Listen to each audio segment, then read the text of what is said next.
नमस्कार। आज दिन भर की बड़ी खबरों में बात होगी दाना चक्रवात तूफान पर। लगभग 3 लाख लोगों को उनका घर खाली करवाकर शरणालय भेजना पड़ा है।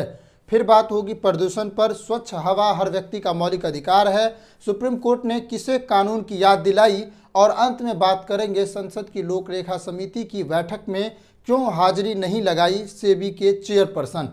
आगे बढ़ने से पहले एक नज़र आज की सुर्खियों पर। मुंबई पुलिस ने जमशेदपुर से एक सब्जी विक्रेता को गिरफ्तार किया है जिसने कथित तौर पर बॉलीवुड अभिनेता सलमान खान को धमकी दी थी और गैंगस्टर लॉरेंस बिश्नोई के नाम पर 5 करोड़ रुपए की फिरौती मांगी थी। आज फिर 85 विमानों को बम की धमकी मिली जिसमें एयर इंडिया, विस्तारा और इंडिगो की 20-20 फ्लाइटें शामिल है और आकाशा की 25 फ्लाइटें शामिल हैं। दैनिक भास्कर के अनुसार अब तक बम की धमकी से होने वाले कुल नुकसान लगभग 600 करोड़ रुपया से ऊपर का है। पश्चिम बंगाल और ओडिशा की सरकारों ने चक्रवात दाना से निपटने के लिए अपनी तैयारी पूरी कर ली है। ऐसा अनुमान है कि यह चक्रवात ओडिशा और पश्चिम बंगाल के समुद्री तटों से गुरुवार को टकराएगा। बंगाल की खाड़ी से उत्पन्न होने वाला निम्न दबाव तेजी से तटवर्ती इलाकों की ओर बढ़ रहा है। चक्रवात दाना तूफान पर भारतीय मौसम विभाग की ओडिशा में निदेशक मनोरमा मोहंती ने जानकारी दी है। उन्होंने कहा कि दाना तूफान ने पिछली रात एक घटक चक्रवर्ती तूफान का रूप ले लिया है और यह पिछले 6 घंटे से उत्तर पश्चिम दिशा में 12 किलोमीटर प्रति घंटे की रफ्तार से आगे बढ़ रहा है। मनोरमा मोहंती ने बताया कि दाना तूफान अभी ओडिशा के पारा द्वीप से लगभग 250 किलोमीटर दक्षिण पश्चिम की ओर मध्य और उत्तर पश्चिम बंगाल की खाड़ी के ऊपर है। उन्होंने बताया कि इसके उत्तर पश्चिम में उत्तरी ओडिशा और पश्चिमी बंगाल की ओर आगे बढ़ने की आशंका है। दाना तूफान गुरुवार देर रात को तट से भयंकर चक्रवाती तूफान के रूप में टकरा सकता है। इस दौरान उसकी रफ्तार 100 से 110 किलोमीटर प्रति घंटा रहने की संभावना है। मौसम विभाग के निदेशक ने कहा कि मयूरभंज, भद्रक, बालेश्वर, केंद्रपारा, जाजपुर, जगतसिंहपुर और कटक में भारी बारिश को लेकर रेड अलर्ट जारी किया गया है। वहीं पुरी, खोर्दा, नायगढ़, ढेनकनाल और केंदुझर जिले में ऑरेंज अलर्ट जारी किया गया है। पश्चिम बंगाल सरकार ने 9 जिलों के तमाम स्कूलों को बंद रखने का निर्देश दिया है। जिला प्रशासन ने मछुआरों को समुद्र में नहीं जाने की सलाह दी है।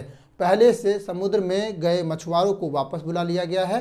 तटीय इलाकों में माइक के जरिए लोगों को सतर्क किया जा रहा है। ओडिशा के मशहूर पर्यटन स्थल पुरी से मंगलवार को पर्यटकों को बाहर निकाल लिया गया है।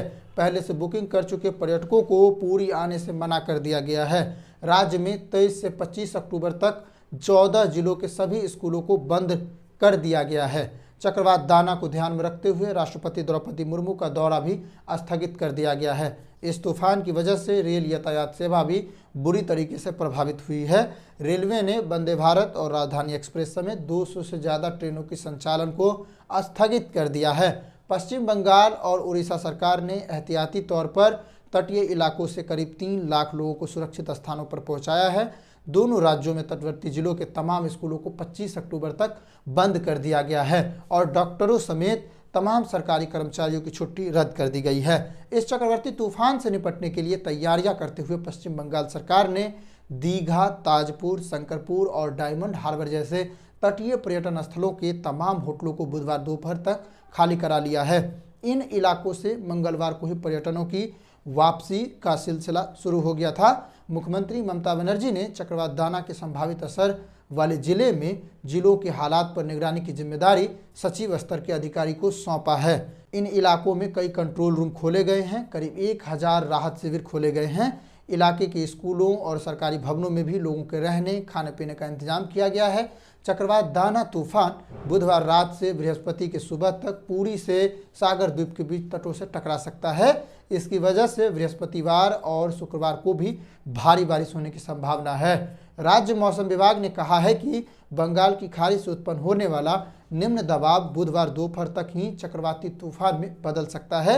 इसकी वजह से अंडमान निकोबार द्वीप समूह की विभिन्न इलाकों में भारी बारिश हो रही है। इसी तरह उड़ीसा के भद्रक, बालेश्वर, केंद्रपारा, जगतसिंहपुर, पुरी और खुर्दा जिले में भी 25 अक्टूबर की सुबह तक भारी बारिश हो सकती है। पश्चिम बंगाल के मुख्यमंत्री ममता बनर्जी ने कहा, तूफान को ध्यान में रखते हुए 9 जिलों के सभी स्कूलों को 23 से 26 अक्टूबर के बीच बंद कर दिया गया है।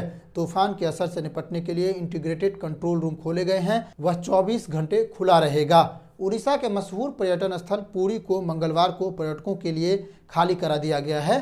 चक्रवात दाना तूफान को ध्यान में रखते हुए राष्ट्रपति द्रौपदी मुर्मू सहित अन्य यात्रियों के लिए भी पुरी का यात्रा बंद कर दिया गया है। पुरी के मशहूर जगन्नाथ मंदिर को भी श्रद्धालुओं के लिए बंद कर दिया गया है। मंदिर प्रबंधन की ओर से जारी बयान में कहा गया है कि फिलहाल आम लोगों के लिए मंदिर को बंद रखने का फैसला लिया गया है। इस दौरान मंदिर की नियमित पूजा होती रहेगी, लेकिन आम लोगों के लिए दर्शन बंद रहेगा। पराली जलाने पर नियंत्रण पाने में केंद्र, CAQM, पंजाब और हरियाणा सरकारों की विफलता पर नाराजगी व्यक्त करते हुए सुप्रीम कोर्ट ने बुधवार को सख्त टिप्पणी की कि केवल दिखावा किया जा रहा है और कहा कि प्रदूषण मुक्त वातावरण में रहना नागरिकों का मौलिक अधिकार है, जिसे सरकार को बनाए रखना चाहिए। जस्टिस अभय ओका, असानुद्दीन और जॉर्ज मसीह के पीठ ने कहा कि सरकारें प्रदूषण को रोकने के लिए प्रभावी कदम नहीं उठा रही है और पराली जलाने वाले किसानों के खिलाफ शायद ही कोई दंडात्मक कार्रवाई की जा रही है। उसने कहा कि वायु गुणवत्ता प्रबंधन आयोग CAQM निष्क्रियता के लिए उच्च अधिकारियों पर मुकदमा चलाने के बजाय केवल कारण बताओ नोटिस जारी कर रहा है। केंद्र सरकार भी पर्यावरण अधिनियम का उल्लंघन कर रही है और लोगों को दंडित करने के लिए नियम बनाने में विफल रही है। पीठ ने कहा, भारत संघ और राज्य सरकारों को याद दिलाने का समय आ गया है कि संविधान के अनुच्छेद 21 के तहत प्रत्येक नागरिकों को प्रदूषण मुक्त वातावरण में रहने का मौलिक अधिकार प्राप्त है। यह केवल CAQM को लागू करने का मामला नहीं है।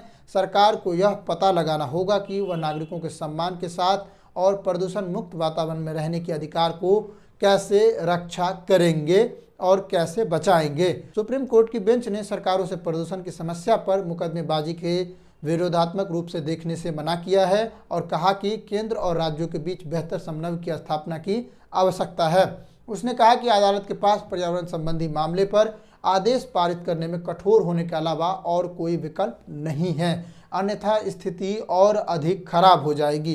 पर्यावरण अधिनियम के उल्लंघनकर्ताओं को दंडित करने के लिए तंत्र की कमी की समस्या को संबोधित करते हुए केंद्र की ओर से उपस्थित अतिरिक्त सॉलिसिटर जनरल ऐश्वर्या भाटी ने अदालत को आश्वासन दिया कि यह कार्य 2 सप्ताह के भीतर किया जाएगा और कानून को लागू करने के लिए निर्णायक अधिकारी भी नियुक्त किए जाएंगे।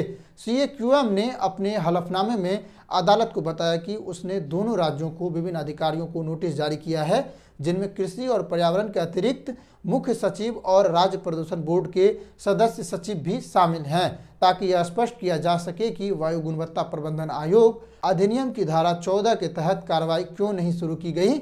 उसके अलावा उसके आदेश को पालन न करने पर दंडात्मक अपराध भी बनता है, जिसके लिए 5 साल तक की सजा और 1 करोड़ रुपए तक का जुर्माना या दोनों हो सकता है।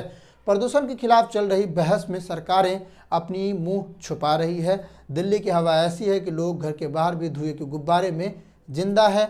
सड़कों, बिल्डिंगों के ऊपर धूल की परतें जमी हुई हैं। लोगों को सांस लेने में तकलीफ हो रही है। हजारों लोग वेंटिलेटर की समस्या पर है। ऑक्सीजन की कमी महसूस की जा रही है और बीमारियों की सामना कर रही है। संसद की लोक लेखा समिति ने गुरुवार को अपनी बैठक स्थगित कर दी, क्योंकि भारतीय प्रतिभूति एवं विनिमय बोर्ड सेबी की अध्यक्ष माधवी पुरीबोच और अन्य अधिकारियों ने बैठक शुरू होने से कुछ घंटे पहले इसमें शामिल होने में असमर्थता जताई है। पब्लिक अकाउंट कमेटी के अध्यक्ष KC वेणुगोपाल ने कहा कि बुच ने सुबह पैनल को सूचित किया कि वह कुछ जरूरी कार्यों से बैठक में शामिल नहीं हो पाएगी। लोक लेखा समिति के प्रमुख और कांग्रेस महासचिव KC वेणुगोपाल ने कहा कि समिति की पहली बैठक में हमने अपने नियामक निकायों की समीक्षा के लिए स्वतः संज्ञान विषय रखने का निर्णय लिया है, इसलिए हमने आज सुबह सेबी की समीक्षा के लिए बुलाया है। समिति शाखा संबंधित लोगों को नोटिस भेजा है। सेबी चेयरपर्सन ने समिति के समक्ष उपस्थित होने से छूट मांगी थी, जिसे हमने अस्वीकार कर दिया।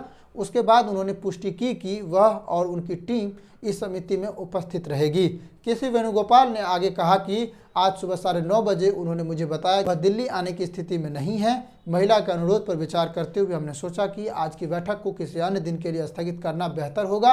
लोक लेखा समिति ने वर्तमान में सेबी के प्रदर्शन की समीक्षा कर रही है और बुच के अमेरिकी शॉर्ट सेलर हिंडनबर्ग द्वारा उठाए गए हितों के टकराव के आरोपों के बीच पैनल के समक्ष उपस्थित होने के लिए कहा था। हालांकि बुच को बुलाने पर KC वेणुगोपाल से भाजपा के सदस्यों में चिंता पैदा हो गई है, क्योंकि वह हिंडनबर्ग के आरोपों से उपजे राजनीतिक विवाद के केंद्र में रही बुच के खिलाफ शॉर्ट सेलर के आरोपों का इस्तेमाल कांग्रेस पार्टी ने उन्हें हटाने की मांग करने और सरकार की आलोचना करने के लिए किया है, जिससे पैनल द्वारा उनकी उपस्थिति के अनुरोध में राजनीतिक आयाम जुड़ गए हैं। पब्लिक अकाउंट कमेटी के बैठक स्थगित होने के बाद भाजपा के सांसद रविशंकर प्रसाद ने एक तरफा निर्णय लेने के लिए के सी वेणुगोपाल की आलोचना की और कहा कि भाजपा और उसके सहयोगी दलों सहित समिति के कई सदस्य के सी वेणुगोपाल के आचरण पर ध्यान देने के लिए लोकसभा अध्यक्ष ओम बिरला के संपर्क में हैं और उनसे संपर्क कर रहे हैं। हालांकि माधवीपुरी बुच अपने ऊपर लगे आरोपों से कब तक बचती रहती है, देखना बाकी रहेगा। और ये सब चीज़ें कब तक चलती है, इसमें क्या बात सामने आती है, देखते हैं। तब तक आप हमारे चैनल को देखते रहिए और अपनी बात हमसे कहना नहीं भूलिएगा। मिलते हैं अगले दिन। नमस्कार, जय हिंद।